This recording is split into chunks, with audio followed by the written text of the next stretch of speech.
friends, and welcome back. Well, did you enjoy the little intro today? That is the Oktoberfest in Einkorn, New Hampshire. This is our third or fourth year going. It's a lot of fun. As you can see, they have all kinds of different events and wonderful, wonderful food and very fun music. Now here in New England, there are many Oktoberfests celebrated, German markets, really from October through December. You have many to choose from. But the Einkorn one is always around Mark's birthday, so we have gone several times and we enjoy it. And this happens to be Mark's birthday week. His birthday was Friday and he took the day off and we had a lot of fun. We did one of our favorite things, which happens to be dining at a New England inn or tavern. And I have shared many of those with you throughout New England. I have shared the Griswold Inn in Essex, Connecticut, the Colonial Inn in Concord, Massachusetts, the Wayside Inn in Sudbury, Massachusetts, the Public House in Sturbridge, Massachusetts. Those are just some of the ones that I have shared with you. And if you have a favorite, please list below, because Mark and I really enjoy going to those. It is so much fun. You truly feel like you've stepped back in time. So on Friday, we went to the Bedford Inn in Bedford, New Hampshire, and it's just beautiful. I'm going to be sharing some of the pictures that I took that afternoon. And then we went to an estate sale that happened to be there in Bedford on Friday, and Mark actually picked out some record albums. Yes, we still listen to records here. He loves them. He has quite the collection, and so he picked out a few records. And then when we got home that evening, our youngest daughter, Emily, and her boyfriend were here waiting to greet Mark for his birthday. So we played some of his new albums and we played one of his favorite games. It's Yahtzee. And believe it or not, it is the same Yahtzee game that he had as a young boy. And we still have it. So it was a fun birthday for Mark. So on the topic of New England, old inns, old recipes, I made a fun one this week and I want to share it with you. How many of you have heard of Boston bread or brown bread in a can? The very first time I had seen that, I was out here, and the brand that you see in all of the grocery stores here is B&M. They make baked beans and brown bread, and you buy the bread in a can. The B&M brand began producing this bread in a can back in 1928 to sell it along with their baked beans, because typically this brown bread in the colonial days was served with baked beans. That was their tradition. I would always buy some when I was out here and take it back with me to Michigan. Now I will say this was not my first time ever baking bread in a can. My mother-in-law at Christmas time used to make a cherry bread in an old soup can. Where did that come from? I don't know. I'm assuming because her parents came from the Depression era and they used what they had then. And it was delicious. And if I make that recipe to this day, it has to be in a soup can. Otherwise, it just does not taste the same. It's all in my head, I know. But back to the Boston brown bread. I wanted to try it. I had never made it before. Like I said, I always have a can in my cupboard. It was so easy to make. It is absolutely delicious. Now this one, you do not bake in the oven. You actually steam it on top of the stove in a can, and I'm going to show you how we did that. So when I was looking for a recipe to use, I actually pulled out my Tasha Tudor cookbook, and I just want to read to you what she wrote about it. It's kind of fun. This receipt, which is what she calls recipes, came from my grandmother, who may have gotten it from her mother. It is the very thing to serve with Nell's baked beans on Saturday night, and that recipe is found on page 61. 3 B's night for baked beans, Boston brown bread, and the weekly bath. We had no electricity, so the bath was taken in front of the large kitchen fireplace for warmth. First, blankets were hung to make a draftless enclosure. Then out came the tub, a large copper kettle filled with boiling water, the same kettle that sits on my stove to this day. 2 pails of cold water, soap, a towel, and a sponge. It was a delightful event, though a bit chilly in winter, when the side-facing fire would be very hot and water would freeze on the floor on the opposite side. Then as now, Boston brown bread was made in a pudding tin and steamed for 3 hours. It has an irresistible smell. And boy, is she right, especially if you love molasses and that rich, dark scent. To me, it says fall and cozy. And I love this bread now that I have made it. I see how easy it is. I definitely will be making again. And I thought it worth sharing with you. Now, I just want to mention it is a little different because it uses cornmeal. I used white cornmeal, rye flour, and wheat flour.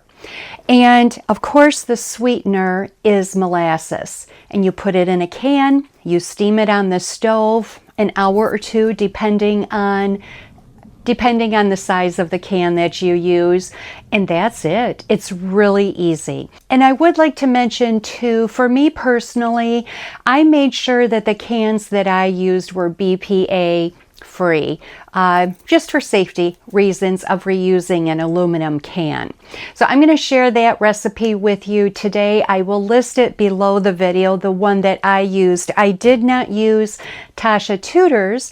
I used, if you remember this old cookbook, I got this at an estate sale in the spring, and I shared that with you, and I decided to use the recipe out of there. It's a keeper recipe, and I will use it again. After we're baking in the kitchen, I am going to share with you the progress on our porch. I am delighted. I personally have a tough time visualizing things when it's just on paper. And now I can see it. I can see the porch coming to fruition, and I'm very excited. And of course, my mind is going on, how am I going to decorate it? So from this point on, the progress will probably slow down a little. I'll share with you as much as I can. As I explained before, we've hired this crew basically to rough it in for us, and then Mark will be doing all of the finishing touches. So I will keep you updated. But with that being said, let's go ahead, let's head into the kitchen. Let's get started with baking our Boston brown bread.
porch.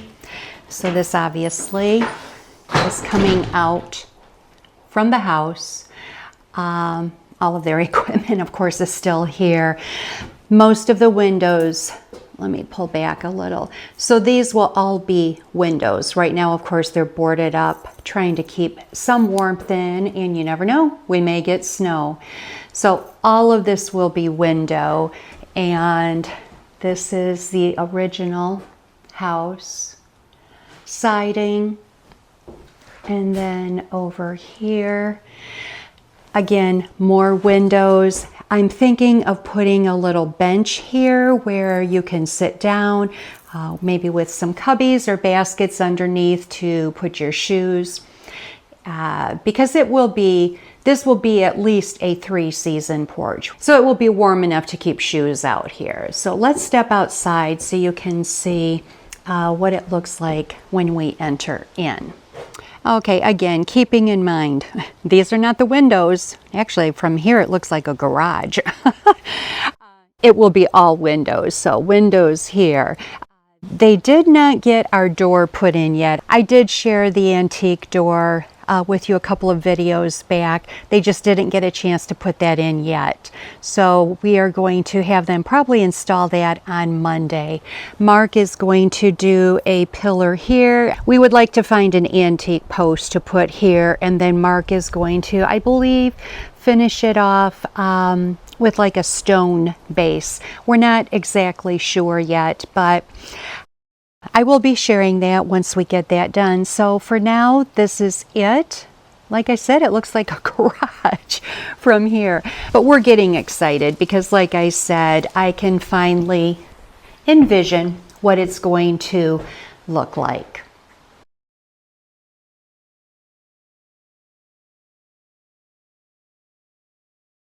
Okay, so that's where we are at this point.